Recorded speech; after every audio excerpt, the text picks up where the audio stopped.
নামাজ শেষ করার পরে একবার বলতে হয় আল্লাহু আকবার, তারপর তিনবার বলতে হয় আস্তাগফিরুল্লাহ আস্তাগফিরুল্লাহ আস্তাগফিরুল্লাহ।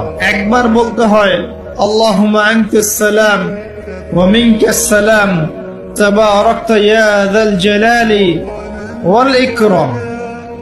আরো বলতে হয় আল্লাহুম্মা আইন্নি আলা যিকরিকা ওয়া শুকরিকা ওয়া হুসনি ইবাদাতিকা। এগুলো পড়তে হবে না? গুরুত্বপূর্ণ সুন্নত। যখন সুন্নতের উপর আমল না করব তখন তো সারা জীবনের সুন্নত প্রতিষ্ঠা হবে না। তারপরে একবার আয়াতুল কুরসি পড়তে হয়। নবীজি বলেছেন সাল্লাল্লাহু আলাইহি ওয়াসাল্লাম, যে ব্যক্তি প্রত্যেক ফরজ নামাজের পর আয়াতুল কুরসি তেলাওয়াত করে মৃত্যু ছাড়া জান্নাতে যাওয়ার জন্য কোনো বাধা নাই তার। আলহামদুলিল্লাহ, মরে গেলে জান্নাতে চলে যাবে ইনশাআল্লাহ।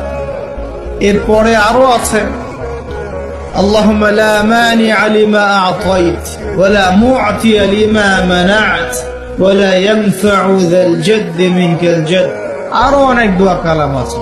33 বার সুবহানাল্লাহ, 33 বার আলহামদুলিল্লাহ, 33 বার আল্লাহু আকবার, তারপর কালিমা শাহাদাত। তারপরে একবার সূরা ফালাক, একবার সূরা নাস, একবার সূরা ইখলাস। এগুলো পড়ে উঠে আসবেন। আমরা কিন্তু এই সুন্নগুলোর চাইতে এখন ওই মোনাজাতকে বেশি গুরুত্ব দিই, তাই না?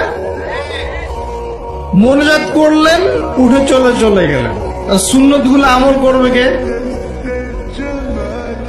মোনাজাত তো অপেক্ষায় বসে আছেন, সালাম ফিরানো হয়ে গেছে, ব্যাস মোনাজাত 1 মিনিট শেষ, আলহামদুলিল্লাহ শেষ করলেন, কিন্তু সুন্নতগুলো আমল করবে কে? সুন্নতটা কি সরে গেল না?